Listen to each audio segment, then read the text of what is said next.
Hit the like button and hit subscribe. Martin, good to have you on here, man. Good to be here. And you're the bass player in Accept. German metal. The balls to the wall.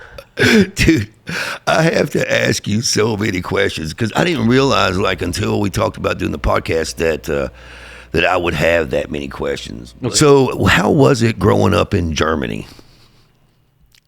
In general, or? In general, is it a lot of big cultural differences? Because I've never been to Germany. Okay. And a lot of people out there that's going to be watching this has never been to Germany. I mean, how was it growing up there? I mean, was it way different musically? The culture, was way different. So how different is it than the United States? Right. Well, at first, I would say when I was growing up, I thought it was normal.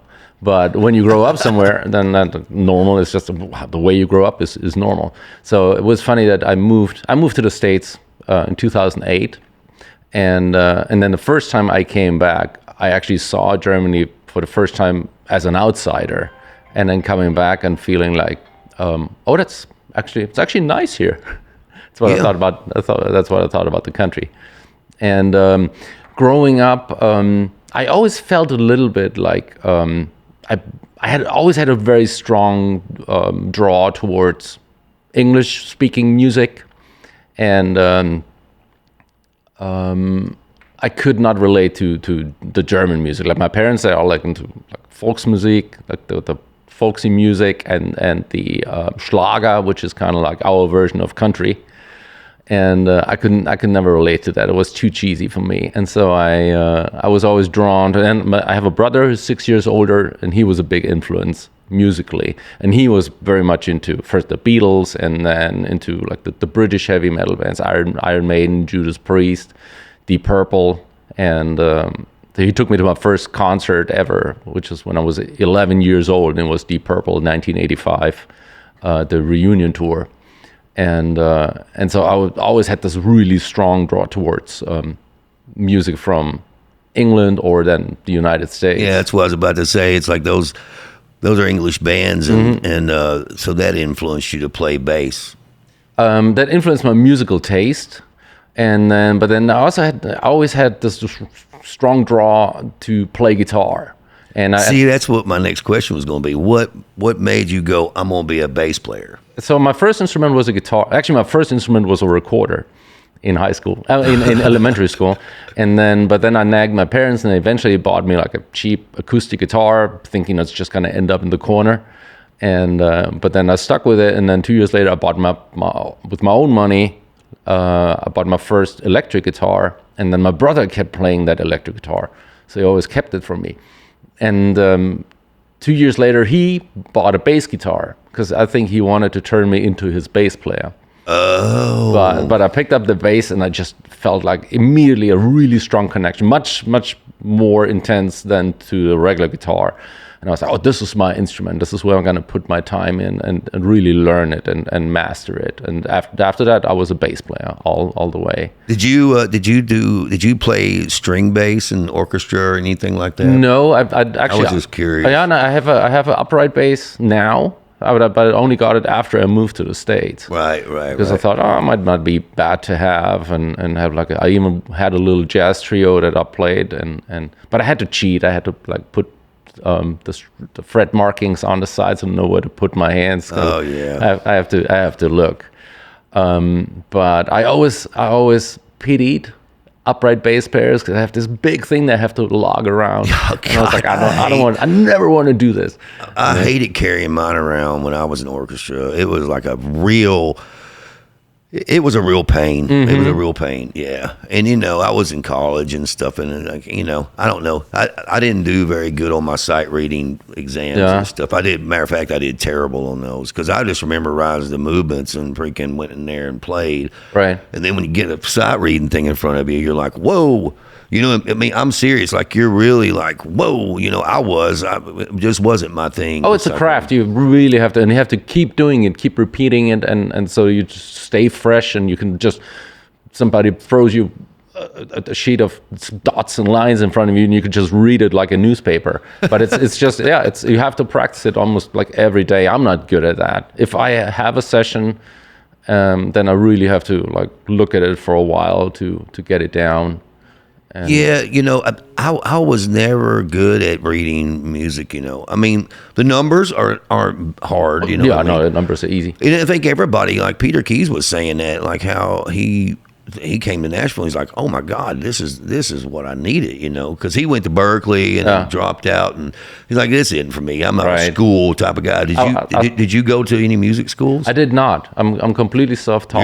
You're like me. Yeah. And which is sometimes a little intimidating because I know. if you are surrounded by people who have degrees and then you're like, oh shit, and then that's another problem. Like people that tell me you should teach bass. I'm like, I taught myself. I don't know how to teach.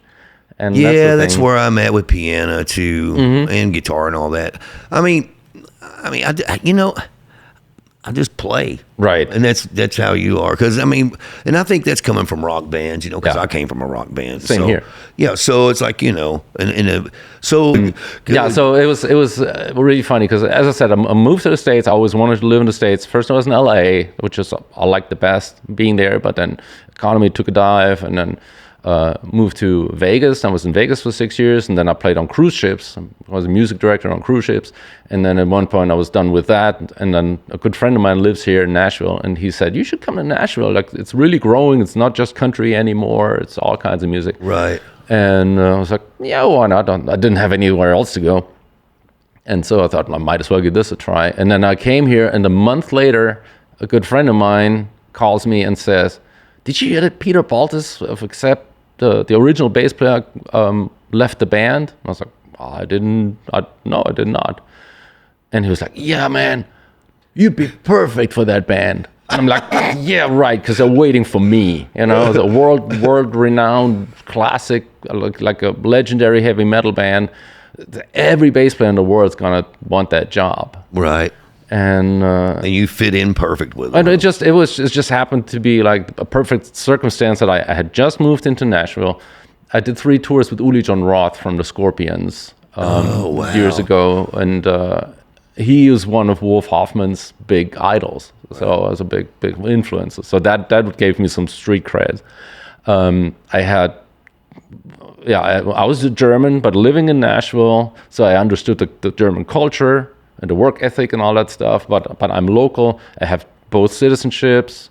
So I'm an American now too. So it's like logistically, it's really easy to get in and out. I don't need any visa and stuff. Right. And then he called me and want to come by and just hang and see how we vibe, which is really important because like you around each other all the time. So Right. that's almost more. He said, I know you can play, but I want to get to know you as a person. And so I went over there Saturday afternoon and we just hung for like a couple hours just chatting and getting to know each other, jamming a little bit, of course, but more like, okay, how do we?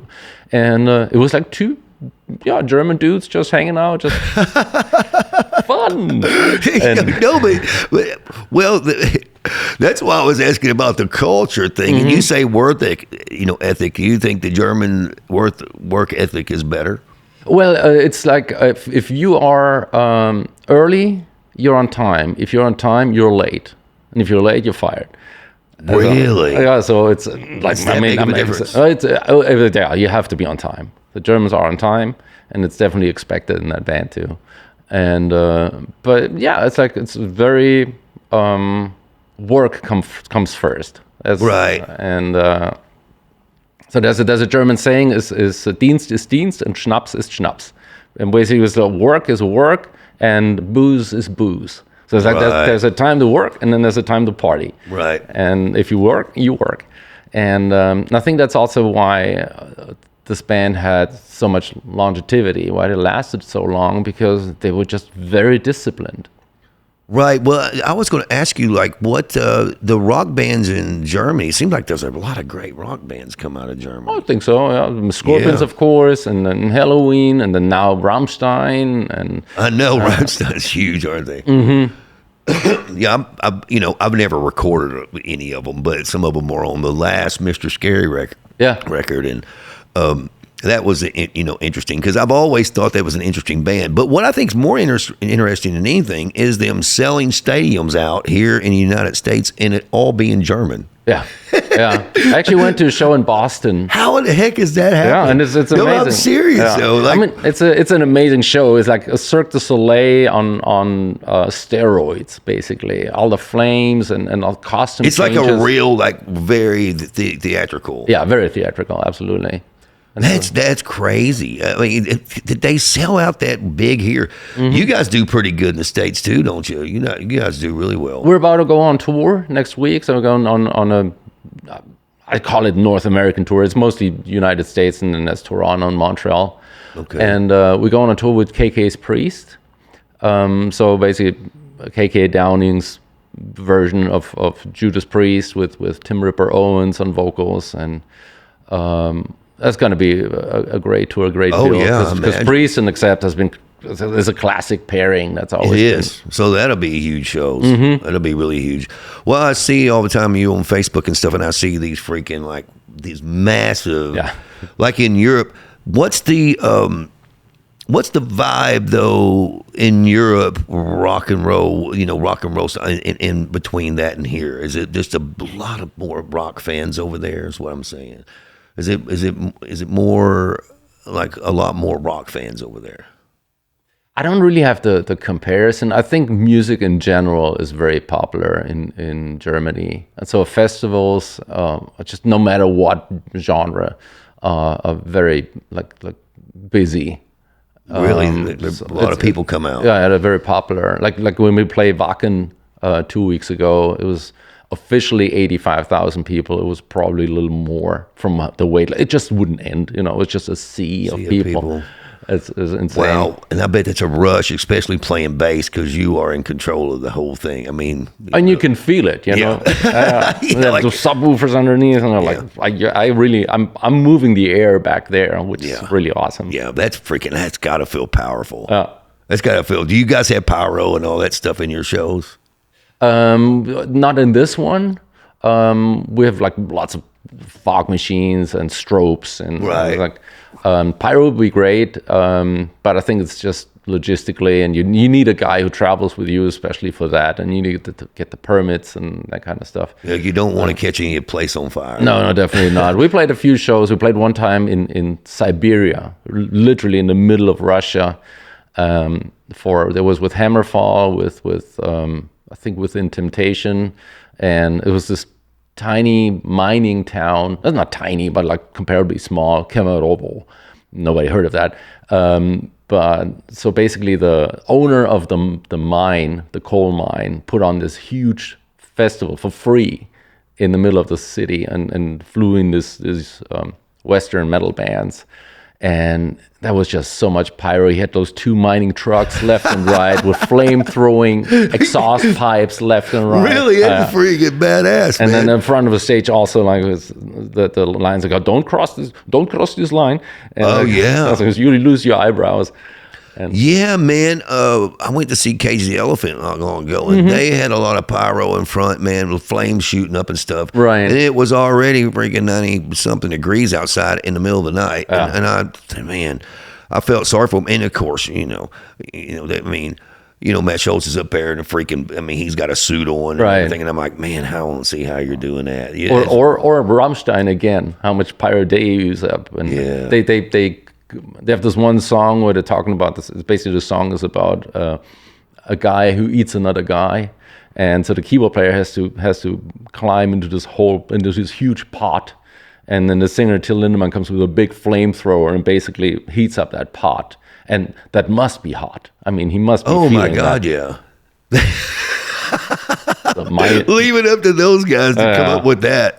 I mean, those guys are crazy. I mean, they're nuts, man. Yeah. Rammstein is freaking crazy. I mean, I enjoy listening to their stuff. I don't like drive. I'm not driving long distances listening to it on Spotify or anything. Right. But like, when you're partying and stuff with your buddies or whatever, to have it on in the background is freaking funny. Oh, it's I good. love It's it. good music, even Really if you good don't music. understand it. But if you do understand, it adds another layer of humor, because it's like the lyrics are actually really good. Like sometimes they're like a little critical, like about society. Sometimes like weird stories.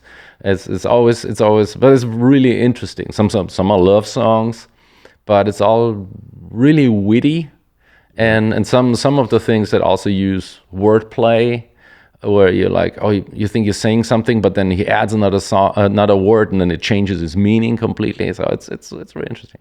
That's cool, man. So Learn German. You know what I wanted to ask you is, well, first of all, since we're talking about touring and stuff, how has the war over there affected your touring at all? I mean, not really in a sense that we're well, it did affect us because we had some shows booked. It was just at the end of COVID. We're gonna go back on tour, and we had 2 dates in Russia, St. Petersburg and Moscow, and then one in Kiev. And they, of course, got canceled, and it was a big bummer because the fans in Russia actually love German music, and they love bands from Germany. And they love Accept, and it was always, I played there. Yeah, when I first joined the band, 2019. You played in St. Petersburg? Yeah, St. Petersburg, in Moscow, in Kiev, with the local symphony orchestra. So it was a tour we did with the symphonic orchestra.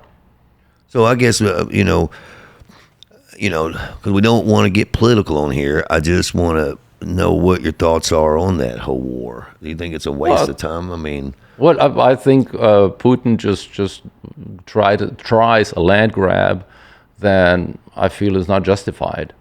Really? I feel like, and especially again by the way he goes about it and targeting civilians, targets is always heartbreaking. And you're like, it is heartbreaking.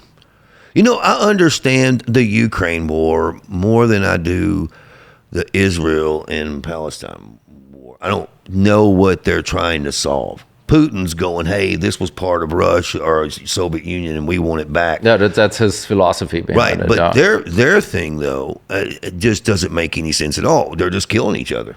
There's there's no end game. Like, nobody's getting anything out of this business. I mean, it's just them killing each other. It's literally nothing that's going to be solved besides a bunch of people getting killed. And it doesn't make any sense to me. I think it's ridiculous. I think it's the stupidest thing I've ever seen. I have an unpopular and controversial opinion on that, how we could solve the war in Israel. How's that?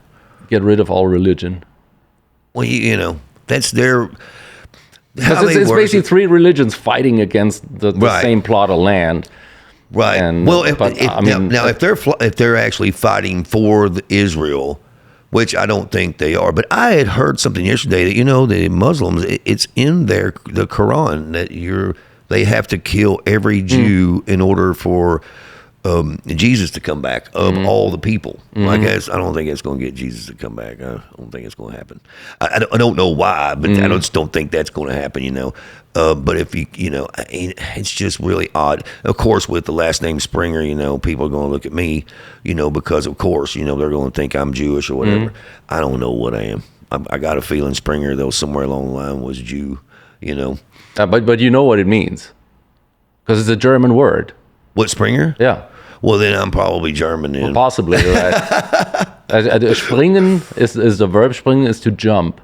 So basically it translates to jumper. But like a person who jumps, right? A jumper. A jumper. Well, I'm not a very good jumper, so I got the wrong last name. I was terrible at basketball. I was one of those guys who tackled people on the basketball court. It wasn't good. It was bad. But my son, Isaac, he ended up getting a full ride scholarship to go play basketball. That's awesome. So there you go. He was like my dad. My dad was good at basketball. I just never was. I was good at football. Maybe it just jumped over you, the basketball gene. Yeah, I guess so. So I want to ask you too about your opinion on your opinion on the music industry and where it's gone. I don't have one.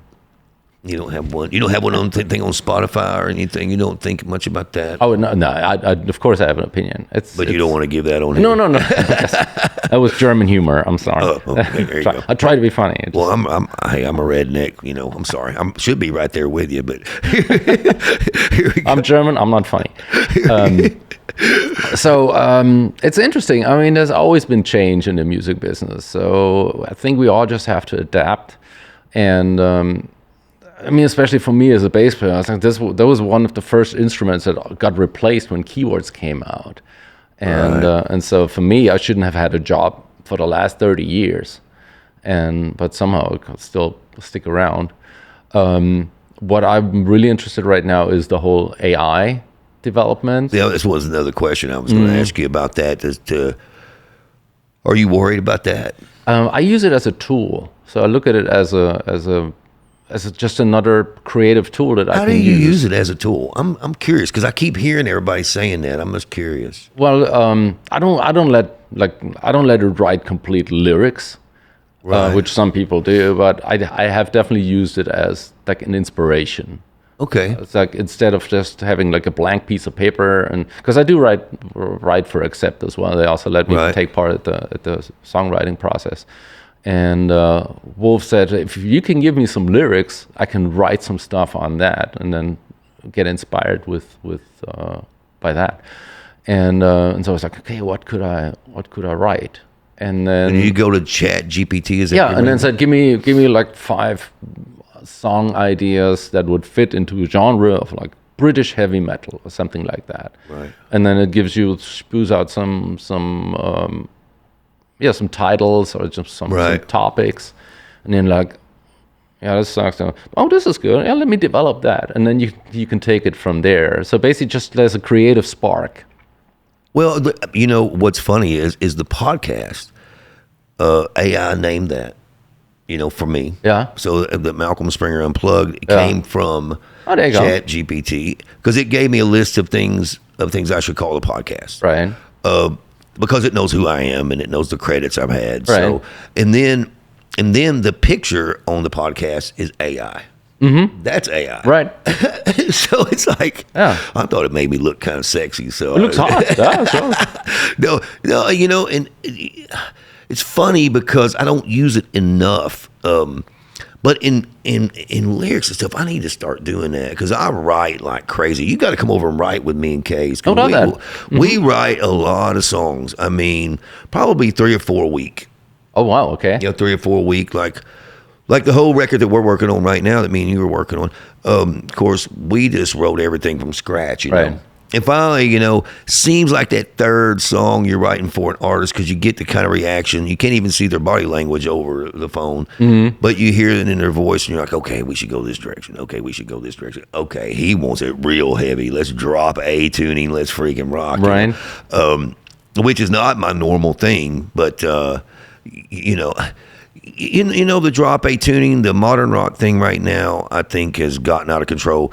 Anybody who knows me knows that I love rock and roll, but here in the United States, it's really gone south. I mean, when I say that, everybody's making records in their bedroom, and nobody's using real drums. Right. Nobody's using real bass. You know, it just seems to me like a band getting together, learning the arrangements, learning how to play together. And going into the studio to make a record is just it's almost over with, you know. I'm producing a band from Houston called Lucid Illusions, and we're doing pre-production in a rehearsal hall and getting our songs together. And the band is actually playing on their record. And just Wild Planes too. This band from New York I'm producing, they play all of their. I mean, man, they're a freaking beast. I'm talking, they're really good. Yeah, and actually, what's funny is I've ran into the worst bands, but now Wild Planes, the Loose Illusion guys, they're players. I'm talking like studs. Nice. You know, but you either have that or you have guys that don't play very good at all. Right. And then and then how they pull it off on tour. I guess. That's another story. Well, it's not my problem. I'm not the record label. But, you know, when they go, well, man, we can't do that live. I'm like, well, thank God we're not making a live record. You know? That's funny. Well, because you know, like a lot of bands use a lot of tracks these days, you know, and there's nothing wrong with that. There's nothing wrong. But some of them, and I'm not going to say who, but I went to see... I went to see a band that was playing with Falling in Reverse. Not Falling in Reverse. Those guys are solid as a rock. I know one of the guitar players in the band. And those guys are real solid. You could tell they were really playing. It wasn't bullshit, you know. But then the band before it, like it sounded, I'm like, man, this sounds just like the record. And like, dude, there was no way. Dude was hitting notes vocally. I'm like, yeah.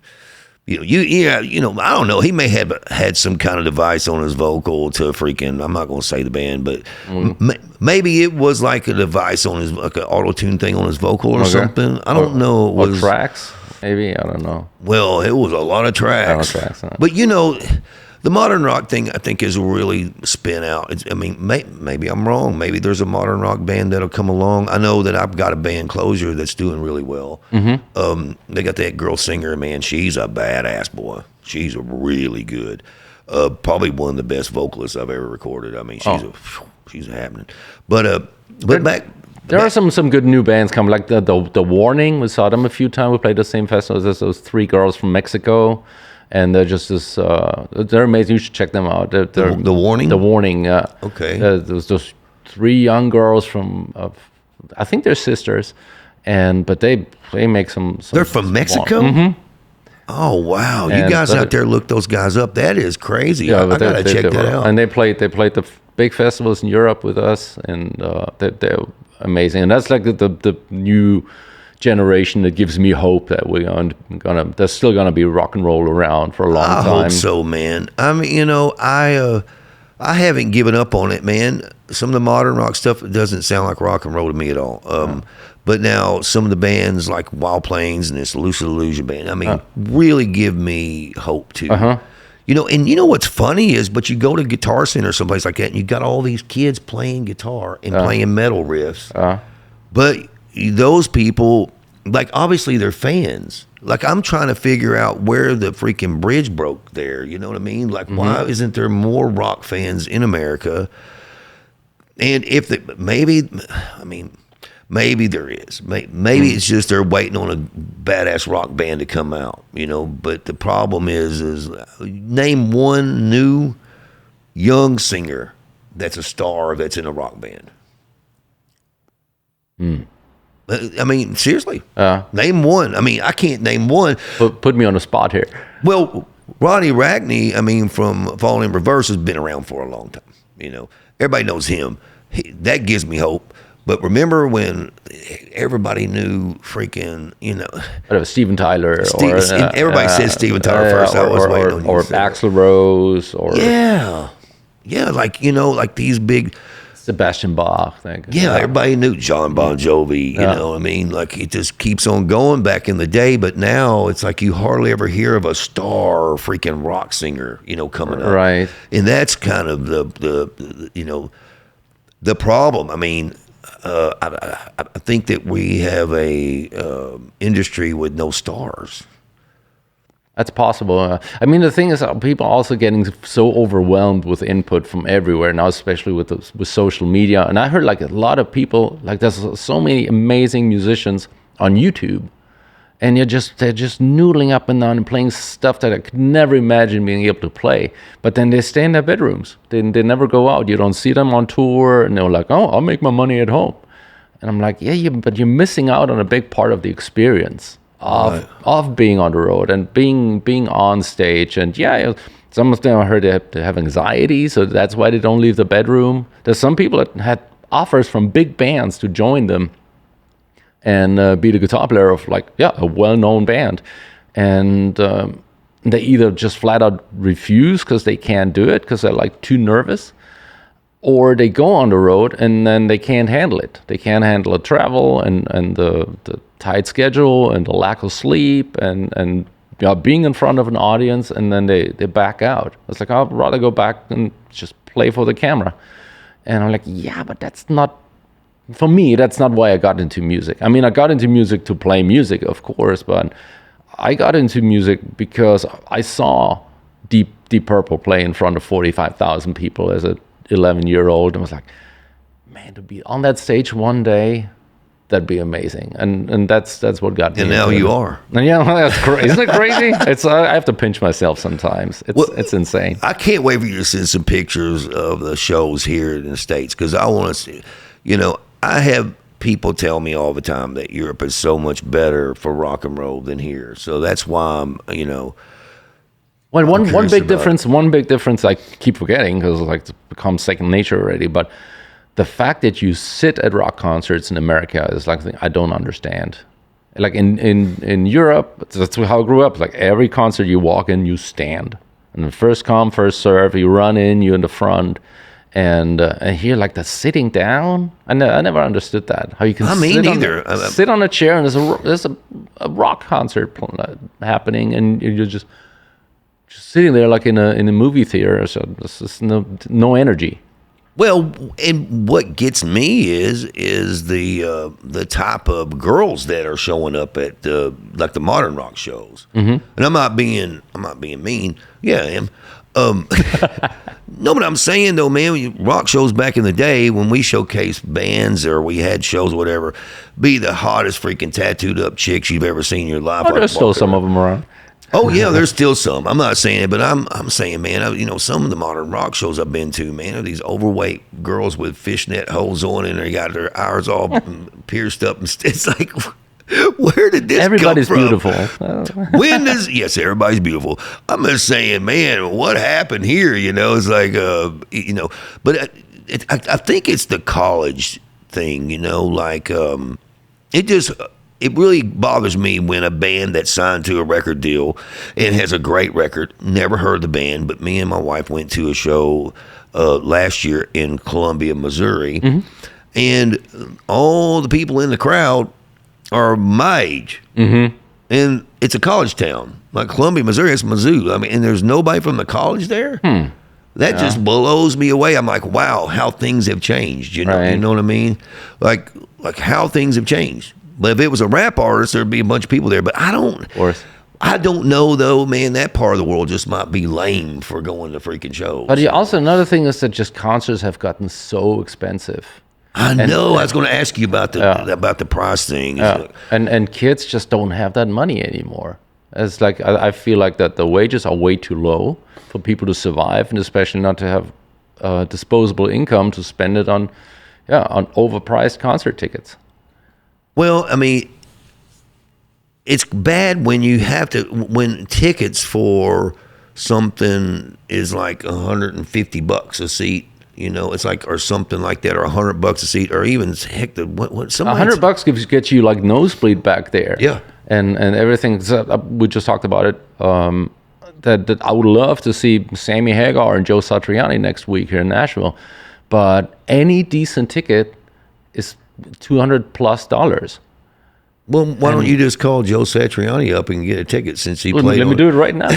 No, since he played on your yard. I was thinking about that, but I was like, I don't like doing that. I like to support the artist. You should. He played on your record, your solo record. And what's your solo record called? Dream Chaser. Dream Chaser. So you guys check that out for sure. And because, that was a nice segue, by the way. Thank you. Martin Mockton. Motnik. Motnik. There's an N in it. Easy. Motnik. Yeah. I'm terrible at that, man. It's a Slovenian name. So my parents are from former Yugoslavia. They actually escaped communism in the 60s to go to Germany. And that's where my last name is from. So that's why you have a German name. I don't. It is kind of weird. You don't have it so Slavic. So how close to that is Romania? Romania is that's the dumbest question. One country over. I think there is, what's in between? Because you're a little... Hungary, I think, and then Romania, yeah. But Bulgaria is in between. Because you're a little bit Count Dracula sounding. And, so I thought Romania. Yeah. That's cool. I think that's cool. When I had long hair, it was even worse. Have you been to Romania? Yes. Actually... Is it not Romania, Transylvania? Yeah. Transylvania is an area. It's actually really nice, really green. We played a festival there a few years ago, and it's just, I think it's because it is really lush and green and foresty, and I'm pretty sure they have some castles there too. It's just a great backdrop. Well, that was my next question for Dracula's story. Did you see Dracula's castle? I did not. Man, I'd like to go see that. Man, it looks. But it's beautiful. It's great awesome to ride motorcycles there. It's got beautiful Right. mountain road, forest roads, streets, and God, if they were smart, they'd throw a concert in that castle, man. they should, right? Yeah, man, they would. Now, seeing a ticket now being $1,000 to that a seat would be worth it because you get to go to the castle and freaking see a big rock show in Dracula's castle, man. And they could make it including accommodation and Yeah, man. and you sleep in a coffin. Did you see that's what they have there? They do? Yeah, they have it where you can sleep in coffins there. That's funny. Which is absolutely not going to happen with me. There's no way. I'll do that long enough. Not so. going to happen. Not going to happen. I'm not going to get locked in a coffin in the night. No way. There's no possible way. Not going to happen. I saw that the other night on this thing, and I went, "Wow!" Funny. Like, I just came up with it. So I didn't know it already exists. Every good thing has already been done, apparently. so back to your parents. So they got out of there in the 60s. Mm-hmm. Late 60s, they took my little brother. He was still born down there, and made it over the border. And Pretty tough place back in those days, wasn't it? well, yeah, it was communism, which means everything was very restricted. You didn't have like the thing about communism is the actual communism. Not what people call it today or what they use the word for, but communism is everything that's been produced is planned out by the government. No person has any personal property like that goes like beyond like whatever your car, if you had one, or you like a few little things, but like farms and factories, everything was owned by the government. And, What? And then they define what is being produced. So this month we'll produce only screws. And then next month we only produce eggs. And then next month we only produce whatever, vacuum cleaners. I don't know. It's just, and so you have a surplus on one thing and a complete lack of everything else. And the supermarkets have empty shelves, and then people stand in line. Because then we also had Eastern Germany, which is like when Germany got divided after World War II. You had Western Germany, which was brought up like the American model and democracy and capitalism, and then you have East Germany, which was communism, and that was how it was. There was always a lack of things. And I dated a girl who grew up in Eastern Germany, and she was like, "Yeah, it was a lot of time we didn't have stuff. We couldn't buy it, like generic food, like bananas or something.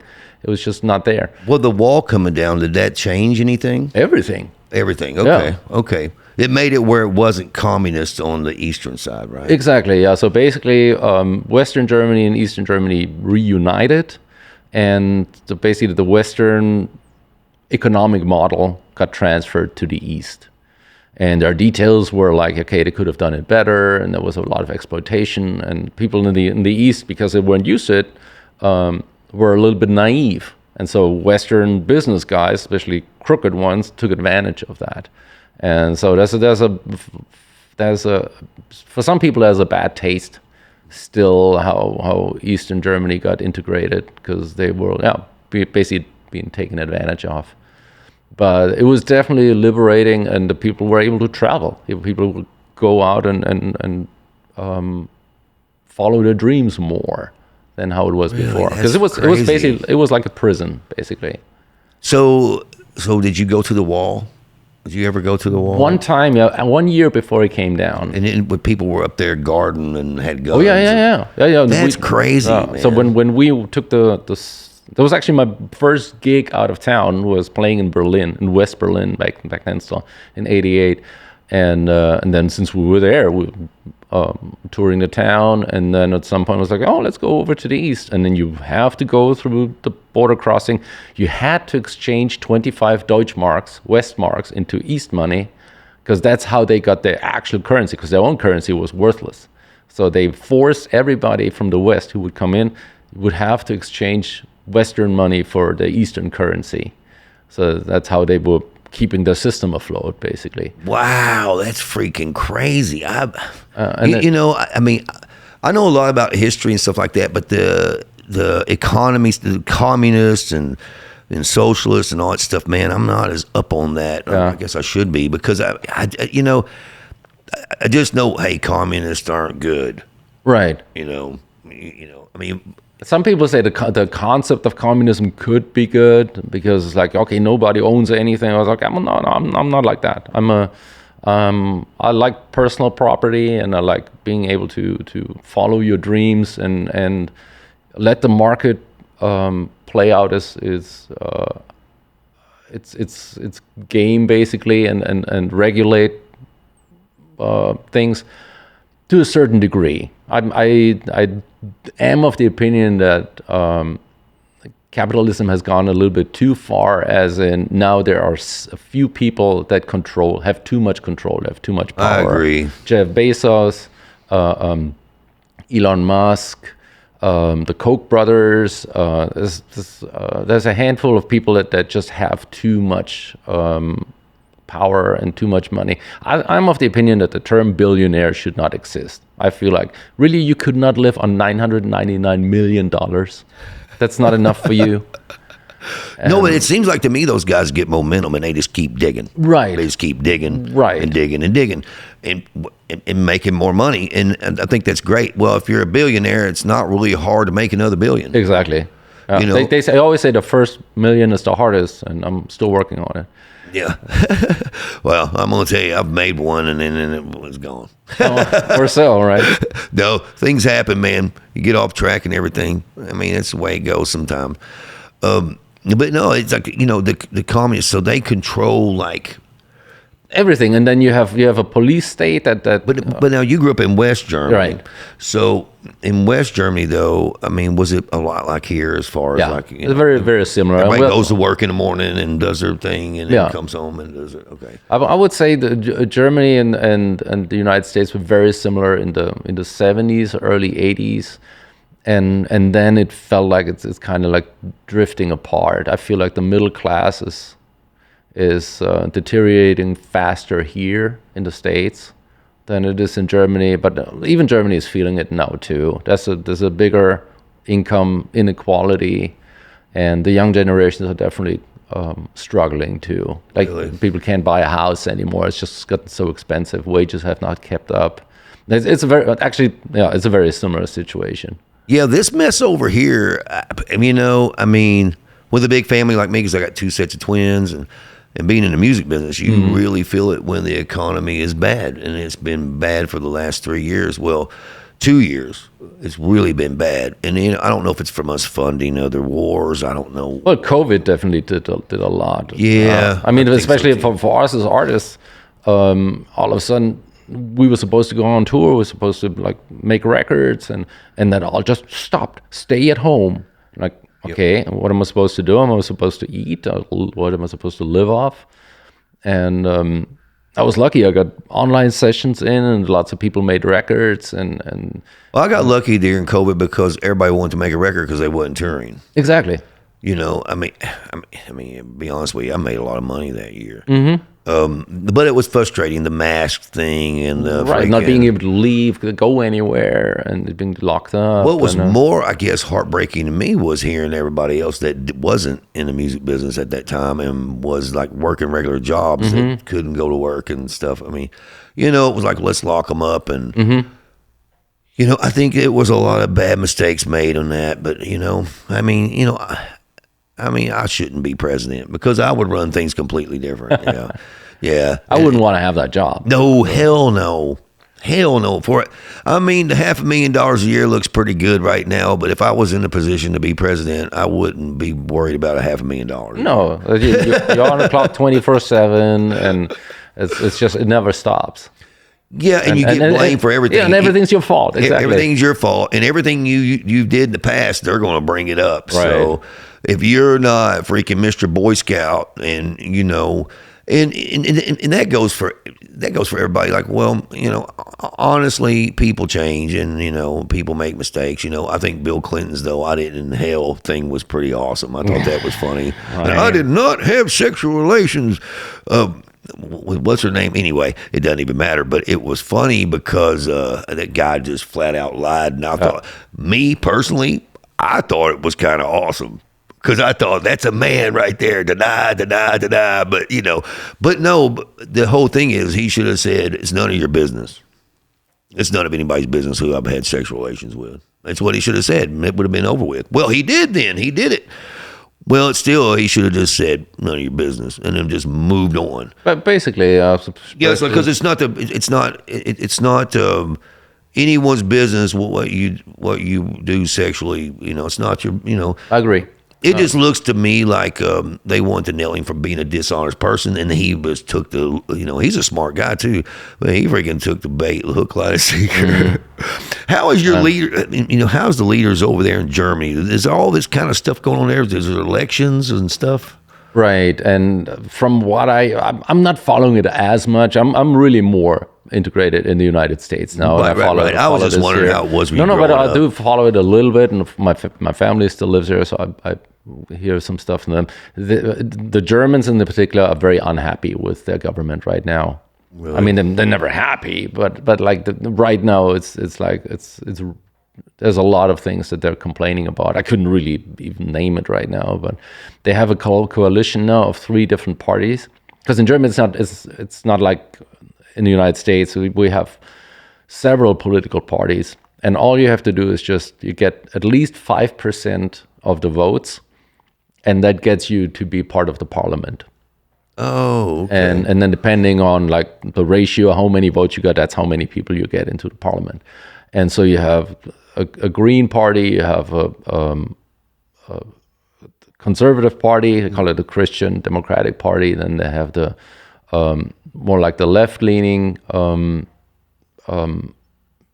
what would you call it? It's conservative, no, liberal party. Liberal is another party altogether. That's like the FDP, which is more like they call themselves the liberals, but they're actually the ultra-conservative. They would be the Republicans here. And so it's like 5-6 different parties. Now they have actually one that's like very right-wing, that's really edging with right. Almost a little bit with the Nazis. There's a movement that's coming back a little bit, which is really concerning. So that's like very, very right wing, and so to have actually to govern, you have to have a majority. But if your own party doesn't get 50%, which they hardly ever get, you have to build a coalition with another party. And it's usually like the Conservative Party with the Liberal Party, or it's they call it the Social Democrats. That's more like rather left of the working class, and they are usually with the Green Party. But this time they have what they call the traffic light coalition. So it's the red party, so that's the Social Democrats, the Liberals, Yellow, and the Green Party. So it's red, yellow, and green. That's why they call it the traffic light coalition. Oh, wow. But those, especially the Greens and the Liberals, so the green and the yellow ones, they are so opposite. The ones are like all about like preserve the environment and protect the environment on climate change, and the other ones are all just profit, capitalism, no control, no government, just profit. And so those two they can never get anything done. So there's a big frustration there right now, and there's another election this year and next year, and people can't wait for that. Like, I've never really hear about the government in Germany. Like, you never really hear. I mean, there's so many countries, you can't keep track of every government. Well, the thing about it, what's terrible is like, unless the leader is a complete asshole, you don't hear about it. No one cares. You know? Right. I mean, if he's a nice guy, who cares? It's like he's just chilling and everything's cool. How a government should be. Right. Like I don't need to know the name of everybody. I don't need to hear the president's voice every day. I just don't. You know what? I'm ready. I'm ready for the two parties here to stop insulting each other and tell us what the hell they're going to do. They're going to do, right? Like, that's what I'm concerned about. Like, right. Okay, well, Kamala's going to fix the economy. Well, why don't you fix the economy now? You're in office now, And obviously, old Joe ain't in charge right now, but who knows, man? Who knows what's going on behind the scenes? I'm just wondering, like, and then you hear Trump, and he's all freaking doing the same thing, and she's this and she's that. Yeah. She's It's like, this, what are you going to do? Well, what the hell are you going to do? Right. It's like, I just want to know what's going to be done to fix what's going on right now, because for us as a family, it may not hit you as hard, but for us, it's like at least another $1,000 to $1,500 a month to eat. And that's a lot. Oh, of course. I mean, my food got more expensive too. I don't have the family to feed. I wouldn't know how to do it right now, because it's concerning, absolutely. But as in politics and who's really in charge, I just think there's too much money in politics. The whole lobbying, I think, is a form of corruption that should disappear. It should just stop. They should just make the whole lobbying stuff illegal, and then and then just make laws based on what's best for the people, and not the whole lobbying and special interest groups. Right, because man, it seems to me like we've just gone down this thing of like everything is about like what company can give them more money to do this, and it's not about our best interest. No, not at all. No, we're just with the people are just the product, basically. Like the same on Facebook. It's like people are like, oh, this is a shitty product, and I'm like, no, Facebook's not the product. We are the product. Right. Why do you think this is free? Yeah, and the whole Facebook thing and all that blows me away, because it's definitely affected music, and it's definitely going to affect music in the future. Instagram and all that stuff. Do you do TikTok and all that stuff? A little bit, but the whole social media is strictly to promote music. Me too. I hardly post anything personal. If it's personal, it's so vague and so. I'm the same way. Like if I go on a motorcycle ride, I post a picture of that, or. But otherwise, it's really just to share my music, or what projects, or where I'm traveling, where I'm touring, and I'll leave it at that. I don't share my political views. I don't share my. Me neither, man. And I don't. Some days I feel like I have political views, and then some days I'm like I don't. All I want is for the country to be better, and for us to be safe, Right. And obviously, we're on the edge of a freaking nuclear war and World War III, but, I mean, who knows what's true about that or not? I don't know. I cannot look into Putin's head, what he thinks. What is he really like? If he's so crazy that he says, you know what, if I can't have it, nobody can have it, then we're all screwed. Right. If it's at least partially like, no, I'm gonna win this, and he's like, okay, see it through. I mean, I just hope we don't start throwing nukes at each other. Right. And Iran hitting Israel with a nuke could very well happen, or maybe the other way around. I don't know. No. I just know that nukes shouldn't be even a part of the equation. I don't even know what use they are. It's just going to end everything. It's just going to end everything. Game over. One goes off, another's going to go. Right, exactly. Then another, and then another, then another. Right. And then we're going to have a planet that's more fucked than it already is. Oh, then it's just for us, it's over. The planet's going to heal itself in the next million years. Yeah. For the cosmos, that's no time frame. But yeah, it's like the same about the environment. It's like we don't want to save the planet. We want to save ourselves. Right. That's what this is. The planet will be fine. George Carlin said that, by the way. George Carlin. Yeah. The planet will fine. The people are fucked. Yeah, the people will be fucked. I mean, well, hey, I've got to ask you, because I ask all my famous guys. So is anybody famous here? What do you feel? You're famous. Look at all that. What do you feel about this whole extraterrestrial, seeing all these things and stuff? You've seen all that stuff, how they're videoing all these things running around out there in the sea and all that stuff. The ocean, off these aircraft carriers. I mean, do you feel that they're from another planet?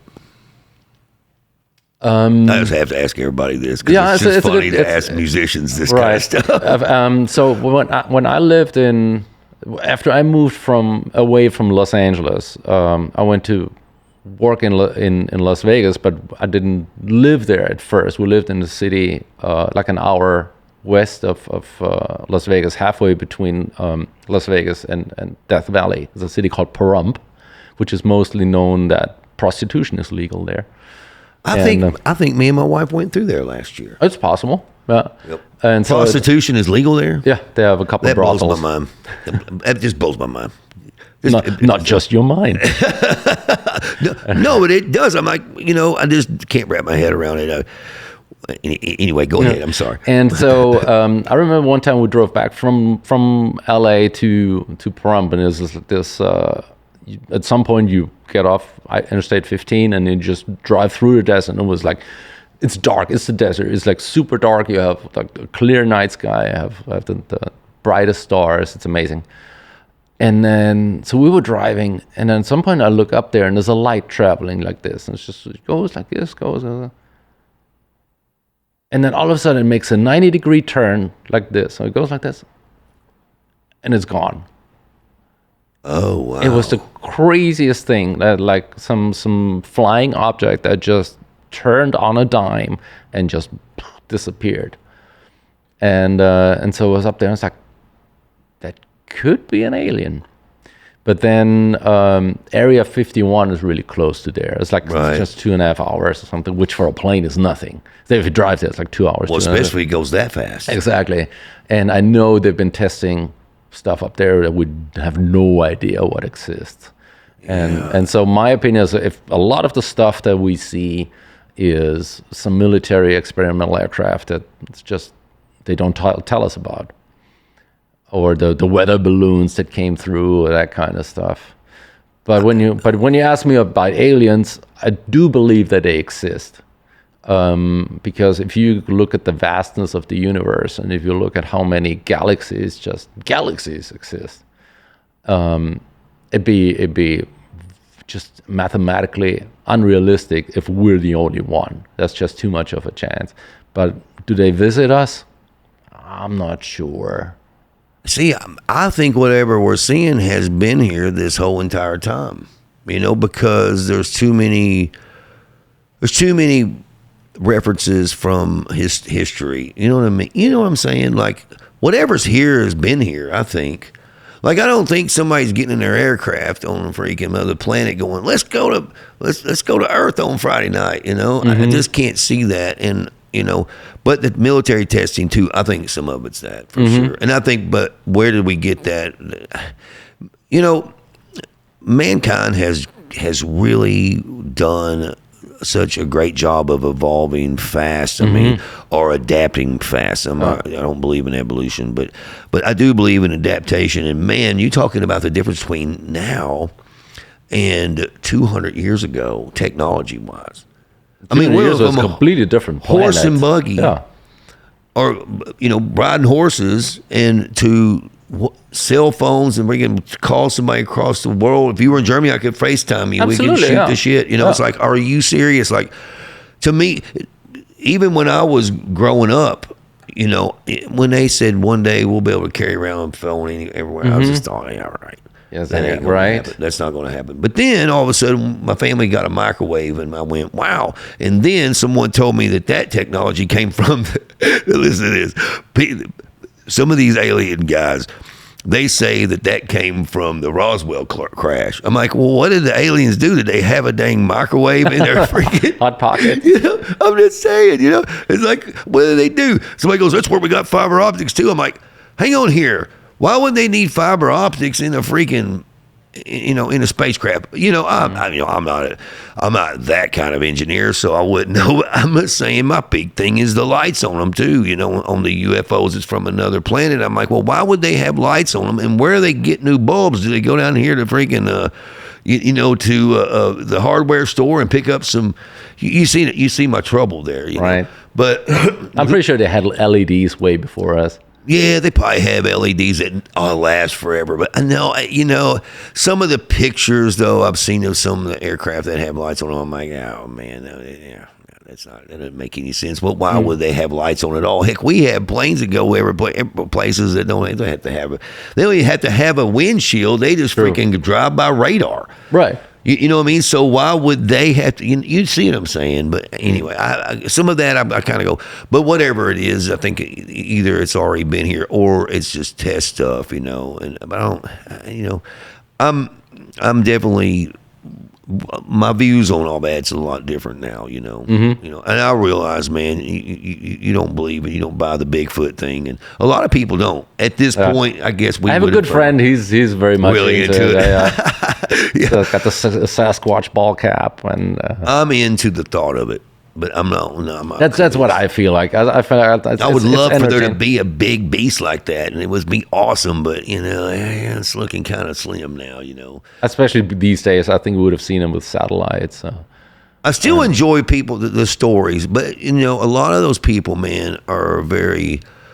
They're not Navy pilots seeing stuff out in the woods. You know what I mean? That's their freaking job, is to know how to, you know, identify certain aircraft and everything, and they specialize in that seeing these UFOs. There's no Bigfoot hunters out there that specialize in. But now Stacey Brown has been on the podcast, and he's probably the most famous Bigfoot hunter of them all. And he believes wholeheartedly. He does. Okay. Yeah. Oh God, I gotta send you his podcast because it's very interesting. He's the only guy I think that the government's given money to hunt Bigfoot. You know, the government actually gave him some money to hunt Bigfoot. See, I can't see people, the German government giving anybody any money. Oh, if you ask the Germans, they give so much money to stupid causes. Do they really? Just the craziest shit. Some grants for someone. So you know, in German it would be Großfuß. That's Bigfoot. That's Bigfoot. Oh, yeah. Really? Großfuß. So they got Bigfoot over there too? No, I just translated it right now. Okay, I will have to learn how to say it. See, I need to learn German, man. I think it'd be an interesting. Just don't. Yeah. It's not a good language. It's complicated because we also have all these different genders. Talk about gender war. Go speak German because you have fork, spoon, and knife, and all three of them have different genders. It's der Löffel, the spoon is masculine, die Gabel, the fork is feminine, and das Messer, the knife, is neutral. So that's weird. That's where it starts. And that's weird. Yeah.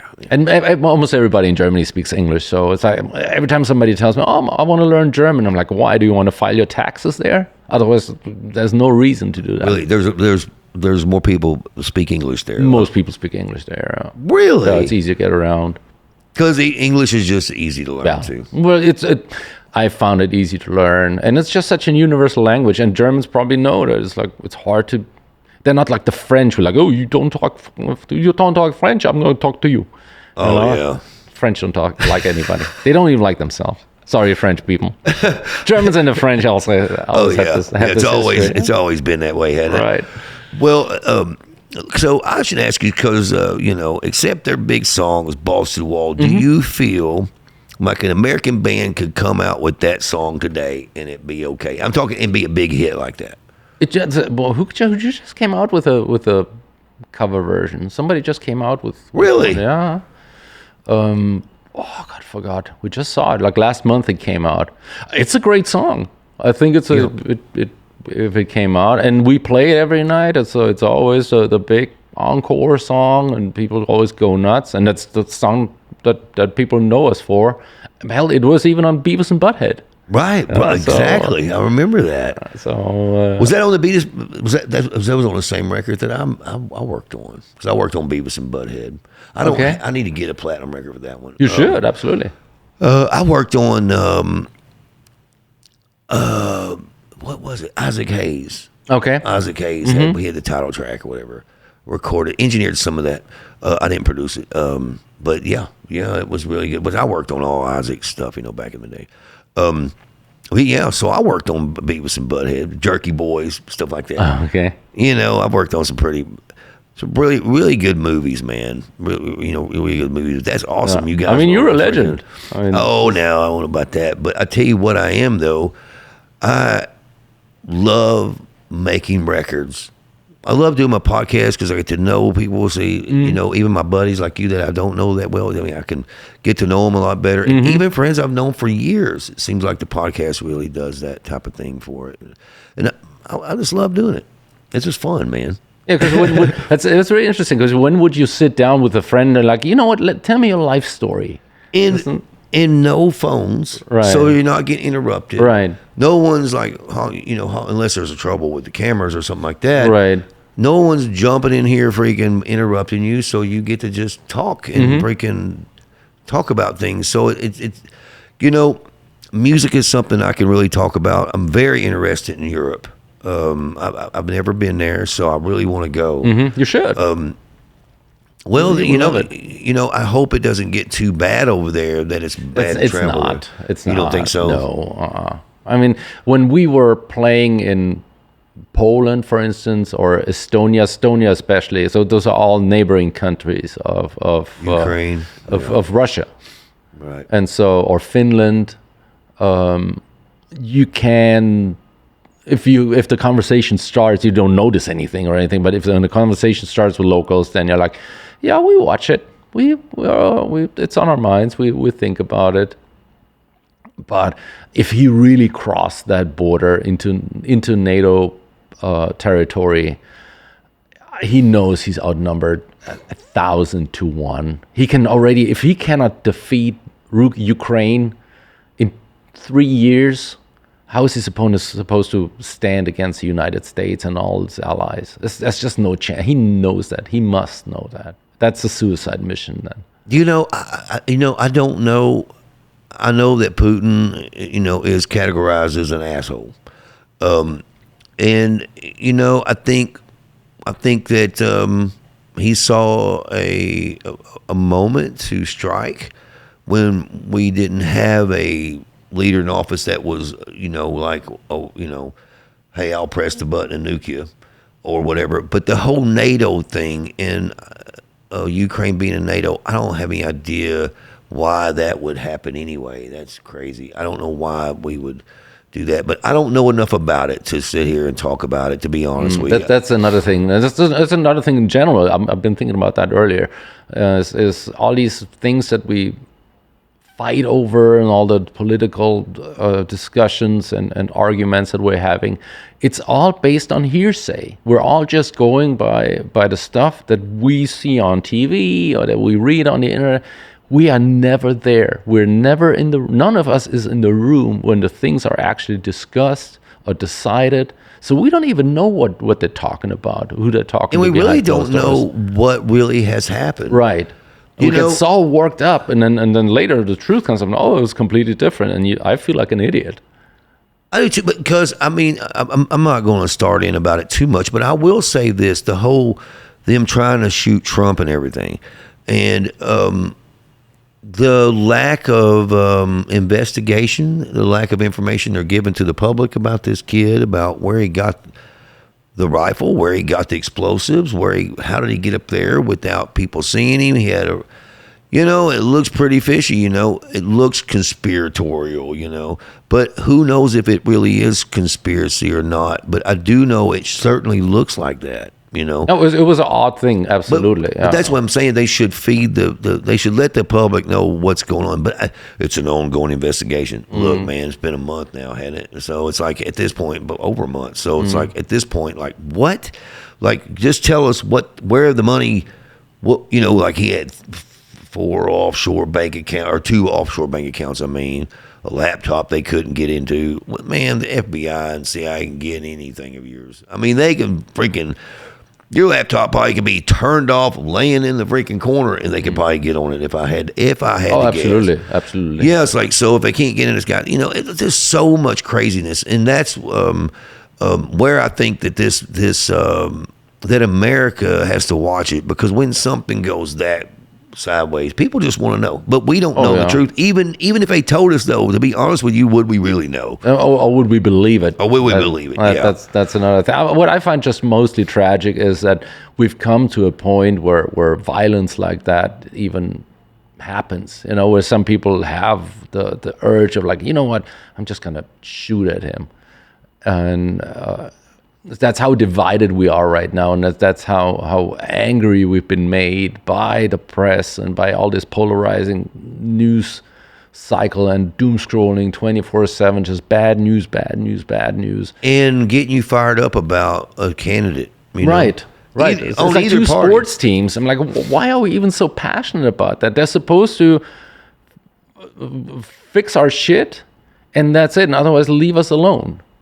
Right. Like, we're flying flags and wearing shirts, and I'm like, this is. We're not supposed to do that. Politicians are not supposed to have a fan club. No, and they're not supposed to be like a rock star. Yeah, they're supposed to be somebody. That's what we have rock stars for. Right. I don't know. I guess George Washington might have been a rock star. I mean, I guess in so many ways he's definitely caught the public's attention. Yeah, of course. I mean, and he founded the country is responsible for where we live now, and I just don't think that what they had in mind was what's going on right now. Probably not. No, but I mean that's like 200, and especially since what you said earlier is like how fast everything develops to foresee everything, what we're gonna have and what the culture is gonna be 250 years ago. That requires a lot of foresight. Right. And so for them to know, okay, there's going to be news from everywhere in basically real time on 100 million channels. They would have never guessed that. No.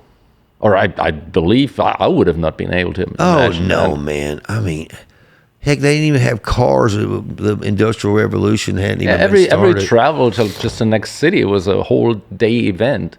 Now we're flying around the world in that time. Right. I think that sometimes because we fly a lot, obviously, and I'm like, it's still amazing that I can be in Portugal this morning, and in the afternoon I'm standing on a stage in Denmark. I mean, that's crazy though. 4 countries apart.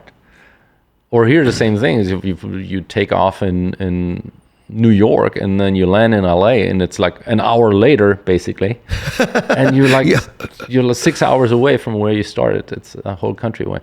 It's amazing. So it's interesting times. I'm glad to be alive right now because there's so much change and so much progress that we get to experience. From going to like, okay, you still remember the phone hanging on the wall in the kitchen? Yep. Now we all have one in our pockets. Well, they say right now is the best time in the history of the world to be alive. Yeah. Because we have air conditioning, everything. Yeah. We have podcasts. We have freaking records to make. We have freaking a choice in the music that we make. There's plenty of music to listen to. We can basically choose how we make our living. We can turn our hobby. We're able to turn. Not everybody can do it, but that's why I feel extremely privileged that I was able to turn my hobby into my job. Right. So that's why I'm like, they say if you make your hobby to your job, you never work. It's more like when you turn your hobby to a job, you always work. Exactly. You never stop working, but we love it. And it's the truth, though. It's the truth, and music is so it's so opinion. It's opinionated. Mm-hmm. Some people love, except some people don't. Some people, you don't have to. Some people think that freaking, Jay-Z's the best rapper of all time, and then you got these guys going, man, he ain't shit. You know, it's like it's all opinionated. But the God's honest truth is, if you can make a living and play music, man, you are so lucky. Or get to record music like I do, and. I get to walk in the same room, in the same shoes, in the same freaking, and have the friends that I have, I mean, a lot of people from back home where I'm from would not, if they knew the guys I hang out with, serious, they'd be like, what in the hell? I mean, they just come over to the house to hang, and it's great privilege. I feel lucky, but I also have worked my ass off and still am, at my age, 30 years doing it, and I freaking still love every minute of it, and I got a feeling I'm probably going to be working on a record when I freaking die one of these days. I'll probably just grab my heart and kill over, and there you go. That'll be it, Hopefully I'm not naked, All right. That's the problem. You work at home. Well, I do some, but I go to these studios. That's why I've had to. I can't believe I made it this long in the podcast because I usually have one of those Velos in my mouth, whatever, for the nicotine, and I don't smoke. But I'm getting used to slowly but surely getting off the nicotine. That's good. But the smoking thing has been a struggle for me, that's for sure. Yeah. You know, but I have to, because when I go to these other places, and we have grandkids now, so we don't smoke in the house anymore because Right. you know, if Bad the influence, grandkids, and, well, if the grandkids come, we don't want the place to smell like smoke, and you know, and we don't want our kids upset at us. Well, yeah, or not want to stay or something, you know. Right. But I used to smoke for a little bit. you just, And then at some point I was like, I think I got a really bad cold. And so I didn't want to smoke when I had a cold anyway. It didn't taste good. And then afterwards I was like, I used to think I think I'm done. And then that's how it cured me. And, yeah, I guess when I got bronchitis before, I guess I should have freaking, you know. I think that's what I had. And it was actually New Year's Eve, 1999. Really? I had like 101 degree temperature and like bronchitis, and it was miserable. And that was my New Year's Eve, the big Y2K, and I was in bed for a week. Well, now there, you know, that Y2K thing was way overplayed and stuff. So let's hope this war thing is overplayed. You know, because you know how humans are; they just exaggerate everything. And we expect the worst, or we're afraid of the worst happening. That's a good comparison, actually. It's like, remember Y2K?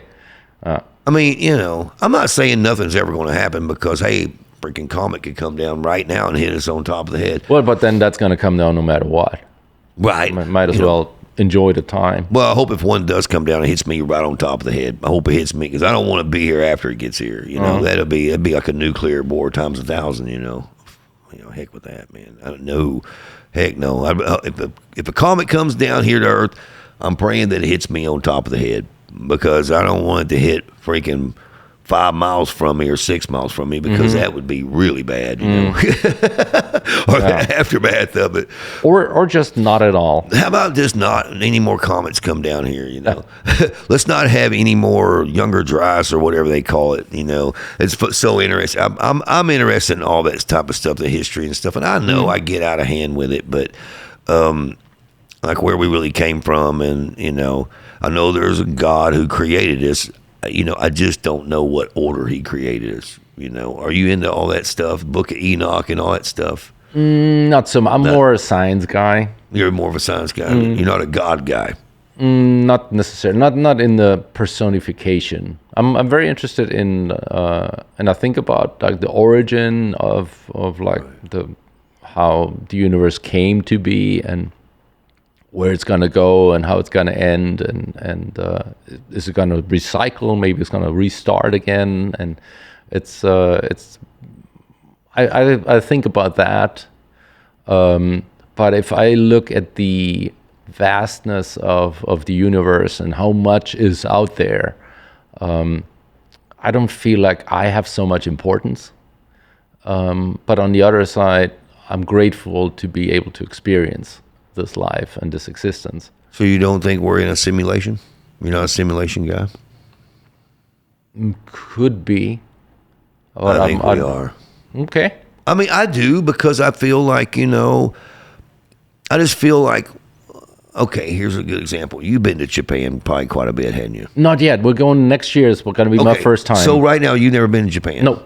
Okay, well then Japan doesn't really exist. It's just something on TV. It doesn't exist. Now, when you go there, it's in your simulation. You see what I'm saying? And I use Japan, even though I have Japanese cousins. I actually do, believe it or not. But like, Japan to me doesn't exist. I've never been there. But once you go to a place, it's like a video game. It's like, you know. Right. But I have to say that I do wonder sometimes, some phone calls I get from some telemarketers, if this is real or not, or if it's part of the simulation. I'm not kidding either. But I do have to say this, the traffic in Nashville, there's no way that we have enough houses in the surrounding area to house all those cars. There's no way. I agree. So are they non-player characters? They don't exist unless you run into them? You know, like on a video game, they'll have non-player characters, but if you run into them, all of a sudden they become a character in your simulation. I don't know. I know that sounds crazy. It makes it where war's going on in the Ukraine, war's going on in Israel and all that stuff. It makes life much easier on me because I just pretend it's all just a movie. I see. Okay, now I understand your philosophy. Yeah. It's an interesting concept. I mean, it's kind of weird, I know, but it's not near as, weird as thinking that the earth is flat, or something like that, And I have friends and I have a son that thinks the earth is flat, and I'm just like, man, I mean, it's not. The earth is not flat. And, because I'm into all that stuff, though, not the flat earth thing, but I'm into science and stuff like that, too. I think science and God, it's all the same. I think there's a gap there. And there's some people who say that's like, for them, the universe is God. Yeah, I know. I hear that, yeah. And so I think it's just... Well, I think when someone says the universe is talking to me, I think what they're saying is God's talking to me. Because I think, I don't know, the supreme being, I don't know. We could talk freaking all day about that stuff because it's just too much to talk about. Right. But it is like the universe. Well, the universe is in my direction today. Like, man, It could also be just your intuition is really good today, and you're exactly. Like, you're really tuned in, or you're like in the moment, and maybe that's what they mean. Do you think it has anything to do with like last night? Like last night, I had kind of a bad day yesterday, or at the end of it. But the full moon was the biggest it's going to be, like for the whole year. I was actually driving last night when it was dark, and I looked up. It looked amazing. It looked amazing. It was bright as it could be. I mean, do you think that has an effect on people?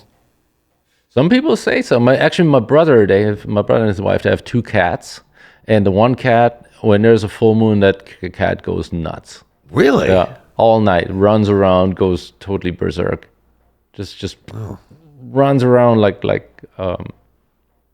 That's crazy. Because I mean, I know the Earth has the same. I mean, the tides. Amount of water in it that the human body has. So, right. Boy, that don't seem like that's just by chance, does it?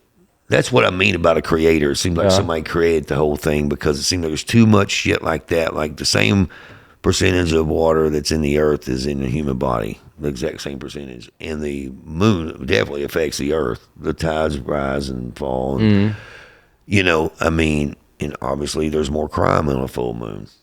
But I used to think, well, hey, it's just because they can see better. I was just going to say that. It's just brighter outside. They can see more. Well, some cars got broke into here, down the street here, last night, and I thought, yep, there you go, that full moon thing. Full moon thing. Well, man, thank you so much for coming on. Thanks for having me. I'm really honored. I've always loved playing with you, playing for you, working with you, and man. talking to you. Thank you so much. I super appreciate it, man. Likewise. Great rock and roll podcast today, I think. Heavy metal. All right, guys. Thank you. Hit the subscribe button at the bottom and go to our Patreon account and subscribe to that too. Thanks for watching the show.